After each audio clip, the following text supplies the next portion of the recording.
Salut à toi l'ami, j'espère te trouver avec la top forme aujourd'hui.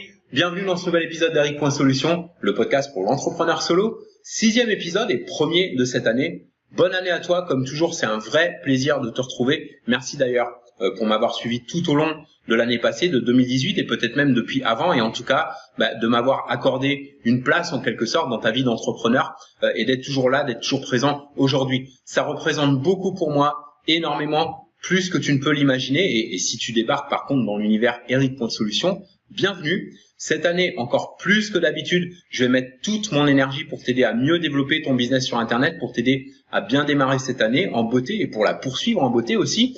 Et le sujet de ce podcast, c'est un modèle de business en ligne sur lequel, selon moi, tout entrepreneur qui choisit de vivre du web et de bien en vivre devrait se pencher sérieusement. C'est un business que tu exploites, un modèle de business que tu exploites peut-être déjà, peut-être pas, et quoi qu'il en soit, je t'invite à bien rester attentif à ce dont on va parler aujourd'hui, parce que tu pourrais apprendre des informations vraiment intéressantes là-dessus. Alors, quel que soit le modèle de revenu qu'on choisit, et même si c'est différent de celui dont on va parler aujourd'hui, il y a deux façons d'utiliser ce modèle en fait. La première façon, c'est soit d'en faire une source de revenus à part entière, et je vais te donner des pistes ici bien sûr pour en faire un vrai revenu totalement passif, automatisé à 100%, et un revenu automatisé qui peut aller de 500, 1000 à plusieurs milliers d'euros chaque mois, soit en complément de revenu, soit en revenu à part entière. La deuxième option, c'est de l'utiliser comme outil pour booster tes conversions avec n'importe quel autre modèle de business sur Internet, et je vais bien sûr t'indiquer aussi comment. Alors ce modèle, c'est l'auto-édition. Pourquoi l'auto-édition? Parce que c'est tellement simple, il n'y a pas besoin d'être un crack en littérature pour se lancer en auto-édition, loin de là. Il n'y a pas besoin non plus d'être un crack en français. Si on fait des fautes d'orthographe, on peut les faire corriger par un prestataire sur Fiverr pour une bouchée de pain. Et si on choisit par exemple l'activité d'auteur indépendant et d'infopreneur en tant que tel, ça peut rapidement devenir rentable, je vais revenir là-dessus, mais on peut aussi s'en servir comme outil puissant dans ton arsenal marketing. Quel que soit ton modèle de business sur Internet, que tu fasses de la création de produits numériques ou autres, consulting, freelance ou même e-commerce ou affiliation, n'importe. C'est juste pour avoir, dans ce cas-là, une carte de visite. Même si tu fais pas une carrière d'auteur, ça te permet d'avoir un titre d'auteur en plus de ta spécialité. Ça fait toute une différence en signature des emails et sur les profils de réseaux sociaux, etc. d'ajouter auteur en plus de sa spécialité.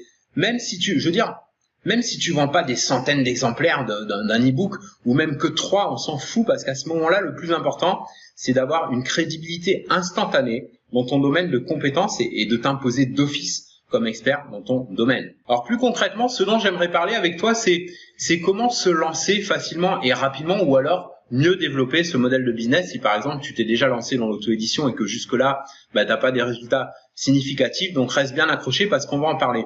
En tout cas, quelle que soit ta motivation pour utiliser ce modèle, que ce soit donc comme modèle à part entière de revenus ou alors comme modèle complémentaire pour avoir donc une sorte de carte de visite puissante sur Internet, il te faut faire un plan, une structure. Tu peux utiliser un outil gratuit dont on a déjà parlé, dont je t'ai déjà parlé dans des vidéos ou même dans un ou deux podcasts, je crois, qui est Xmind. Donc je te remettrai le lien en description du podcast. Il faut faire une analyse de ton marché, de ton audience. C'est pas bien compliqué à faire. Ça peut prendre quelques clics, par exemple, en regardant un peu sur Amazon qu'est-ce qui marche pas, les commentaires, etc. Il faut que tu choisisses une plateforme aussi. Alors ça peut être soit Kindle, qui est la référence Amazon, la référence numéro 1.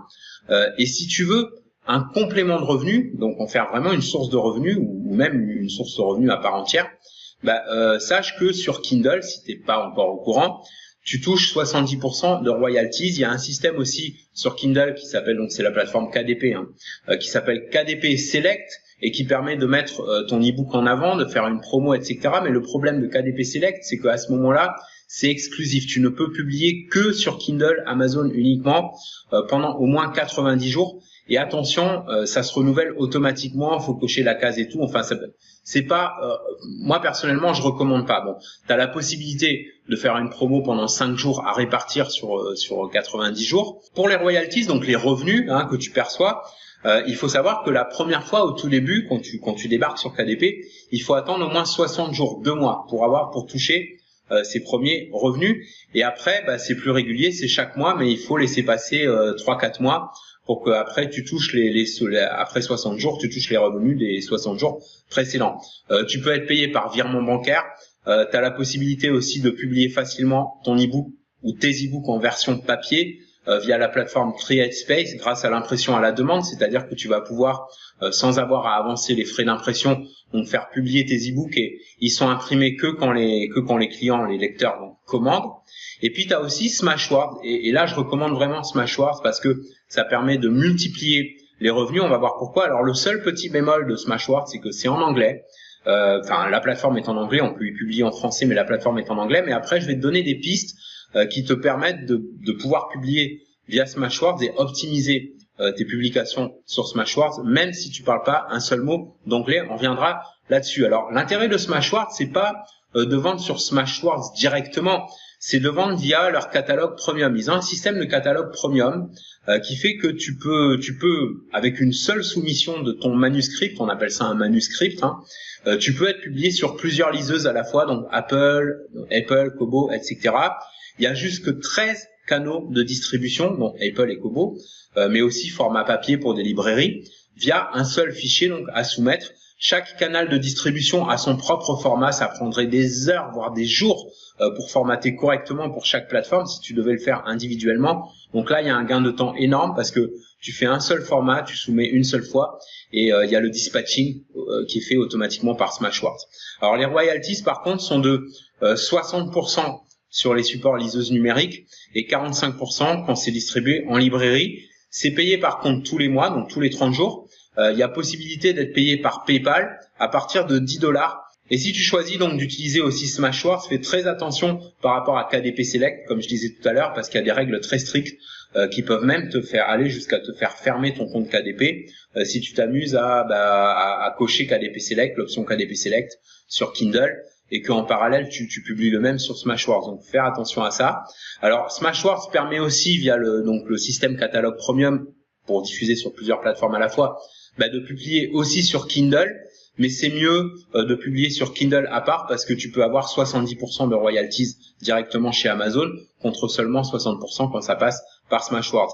Alors l'avantage que tu as en auto-édition, quelle que soit la plateforme que tu choisis, c'est que tu peux publier sous plusieurs noms de plume, tu peux créer plusieurs profils d'auteurs pour pas perdre en crédibilité. Par exemple, si tu veux publier dans plusieurs niches différentes, tu as le marketing qui est pris en charge par les plateformes, donc tu n'as pas besoin de faire de pub, rien, ce qui t'empêche pas de faire ton propre marketing en parallèle. Par exemple, un blog sur la même thématique que ton e-book. Ou alors, ce que tu peux faire aussi, c'est publier toi-même, tout simplement, sans passer par ces plateformes. L'avantage, c'est que le formatage est plus simple, c'est .pdf, tout simplement. Tu as la main à 100% dessus, tu as la main à 100% sur ton contenu, sur la publication. Tu dépends pas des standards et des règles des différentes plateformes. Et tu as 100% des bénéfices, ok, c'est 100% des royalties pour toi. Et tu peux demander aussi un prix plus élevé quand tu diffuses ce genre de contenu, donc comme ton propre e-book. Dans ce cas-là, il te faut prévoir une page de capture, un site web et ton propre marketing et ton propre circuit de vente en passant par des systèmes de paiement comme PayPal, Stripe ou autres. Si tu as besoin d'inspiration pour tes contenus, que tu manques un peu d'inspiration, que tu as ce qu'on appelle parfois le syndrome de la page blanche, ce que je te recommande de faire, c'est de consommer régulièrement des contenus dans la même thématique que la tienne. Alors, c'est pas à propos de faire du plagiat, de copier, mais juste de t'inspirer parce que les idées que tu vas trouver peuvent t'amener d'autres idées qui seront tes propres idées à toi pour faire donc ton contenu unique parce que, je le rappelle, on en a déjà parlé d'ailleurs dans d'autres contextes que c'est important de pas faire de la copie de contenu parce que ces plateformes peuvent rapidement te zapper. C'est strictement interdit de recopier du contenu qui t'appartient pas. Un autre conseil que je te donne et que j'applique très régulièrement pour jamais manquer d'inspiration, pour booster même ton inspiration, c'est d'être mobile. Parce qu'après tout, c'est aussi pour ça qu'on a choisi ce type d'activité, ce type de business. C'est pour pouvoir bosser depuis n'importe où, pas forcément depuis chez soi. On est nomade digital, ok, donc on peut changer d'endroit, on peut aller soit dans un espace de coworking, il y a des espaces de coworking qui sont pas très chers, ou alors il n'y a pas besoin de payer un espace de coworking, on peut aller dans un café, dans un parc. Alors si tu voyages comme moi, d'aller dans des endroits où il y a des décors sympas. Moi par exemple, tu vois, j'adore régulièrement quand je crée mes contenus, quelle que soit la niche, de me mettre, tu vois, en terrasse d'un café au bord du Mékong quand il fait beau. Il fait souvent beau ici, c'est ça qui est génial. Mais même si on voyage pas, même près de chez soi, moi je me souviens quand j'ai démarré au tout début sur Internet, avant que je commence à m'expatrier et tout, et que j'étais à Paris, j'adorais aller au but de Chaumont par exemple. Tu vois, je m'installais sur un banc au but de Chaumont et puis des fois je regardais les personnes jogger et tout, et puis je trouvais l'inspiration comme ça. Il y a les halls d'hôtel aussi. Tu peux aller dans un hall de bel hôtel. T'es pas obligé même de consommer, tu sais, dans les halls de grands hôtels, tu peux t'installer tranquillement et voilà, il y a plein de gens qui font ça. Et tu peux alors te mettre aussi, si t'es à proximité au bord d'une plage. Moi aussi, j'adore quand je vais en bord de mer, travailler en bord de plage. Bref, de varier un peu les décors, tu vois, dans la mesure de tes possibilités, selon l'endroit où tu te trouves, et en tout cas de varier, voilà, de pas toujours rester au même endroit. Ça aide énormément pour l'inspiration. Alors, d'autres recommandations que j'aimerais te donner pour te simplifier ton activité auto-édition, si tu choisis, alors comme je disais tout à l'heure, que tu choisisses soit comme outil dans ton arsenal marketing pour ta carte de visite ou même pour une activité en part entière ou complémentaire, tu peux très bien exploiter un autre modèle de business, par exemple si tu fais de l'affiliation ou e-commerce et autres, et avoir ce modèle en plus pour générer des revenus passifs en plus, parce que ça prend vraiment pas beaucoup de temps. Je veux dire, si tu te dis voilà, si tu te planifies 15 à 30 minutes par jour, tu peux écrire un e-book. Tu vois, t'es pas obligé d'écrire un roman. Je veux dire, tu peux écrire 30 à 50 pages, c'est suffisant. Tu vois, pour un guide informatif, plus 50 à 80, on va dire, sachant que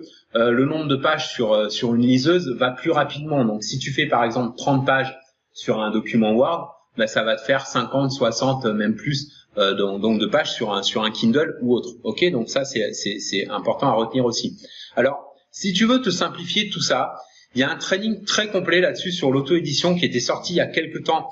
La formation, elle date un peu, mais c'est resté evergreen, c'est toujours d'actualité parce que, à part 2 ou 3 éléments, genre l'apparence des plateformes qui a un peu changé, et puis 2-3 petits points, sur le fond, la stratégie et les techniques restent d'actualité. Tu vas trouver sur la page dont je vais te donner un lien des témoignages authentiques dont un entrepreneur web qui est très connu. Dans le contenu du training, tu as 6 modules vidéo. C'est pas une de ces formations qui traîne en longueur, ça va droit à l'essentiel.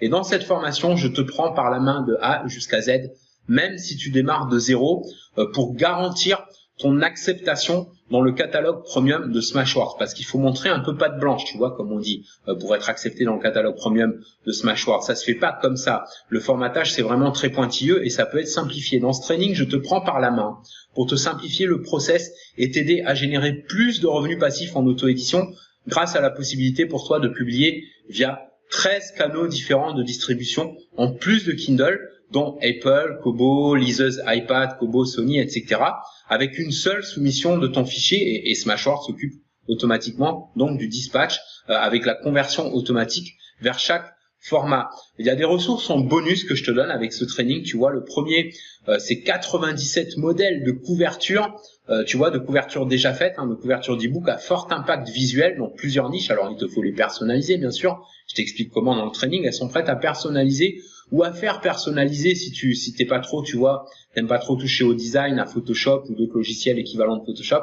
Tu peux le faire faire pour une bouchée de pain via un prestataire Fiverr. T'as juste à envoyer le fichier Photoshop et demander donc qu'est-ce que tu veux comme personnalisation et il te fait ça nickel. La couverture, c'est un élément méga important. Tu sais, on dit l'habit fait pas le moine, mais en fait la couverture c'est méga important parce que c'est la première chose qu'on voit. Par exemple, quand on va sur Amazon, Kindle ou autre, on doit tout de suite voir de quoi il s'agit. Ça doit être bien visible et lisible sur ordi comme sur mobile. Et l'autre bonus, donc qui est pas annoncé sur la page que je vais te donner, mais qui est inclus dans la zone membre, c'est mon guide de publication sur Kindle. Si tu l'as pas encore, c'est mon guide écrit donc publication sur Kindle, c'est spécialisé pour Amazon. Comment publier facilement sur Amazon, incluant comment trouver une niche à fort potentiel, comment analyser facilement son audience, comment créer et optimiser facilement ton profil d'auteur, tes profils d'auteur, comment fixer tes prix, etc. Et même des astuces marketing pour optimiser, pour augmenter tes ventes. Voilà, donc c'est l'auto-édition, tu vois, c'est un sujet dont je parle généralement avec cœur parce que c'est mes premières amours, c'est le tout premier modèle avec lequel j'ai démarré quand j'ai développé mon activité internet. Si tu me suis depuis un certain temps, tu le sais. Et à plusieurs reprises, j'ai failli abandonner, mais j'ai jamais lâché l'idée qu'il y avait vraiment quelque chose à faire avec ça. Et à force de persévérance, j'ai trouvé des solutions et des stratégies qui m'ont permis d'avancer. Et ces solutions et les stratégies, je les partage avec toi. Vraiment, va voir ça. Je t'assure que ça vaut le détour. Faut peut-être que je te donne le lien quand même pour que tu puisses aller voir la page. Donc, c'est tout simple. C'est autoédition.expert. Je te remets le lien aussi en description du podcast. Bien sûr, c'est autoédition.expert. c'est T-I-O-N. Donc, autoédition, AUTOEDITION.expert comme un expert. Et là, tu vas voir les témoignages, tu vas voir plusieurs témoignages, tu vas voir des preuves de résultats aussi, et tu vas voir quels sont les bonus. Tu vas voir, c'est génial.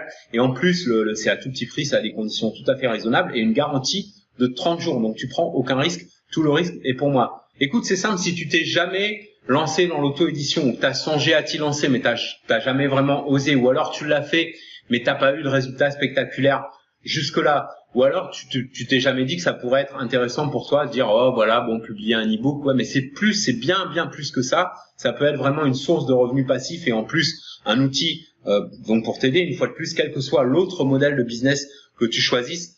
Va voir ça. Je te conseille vraiment d'aller voir ça. Excuse-moi d'insister, mais j'en parle vraiment avec le cœur. Et si tu veux démarrer cette année en trompe, si jusque-là tu as galéré, si jusque-là tu galères pour faire des revenus sur Internet, l'auto-édition, ça peut être vraiment une solution super cool.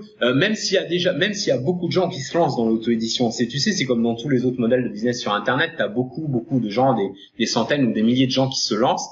Et puis t'en as qui s'en sortent, et puis t'en as qui galèrent. Ceux qui s'en sortent le mieux et ceux qui font un carton, c'est ceux qui persévèrent, qui se forment, qui apprennent les meilleures techniques.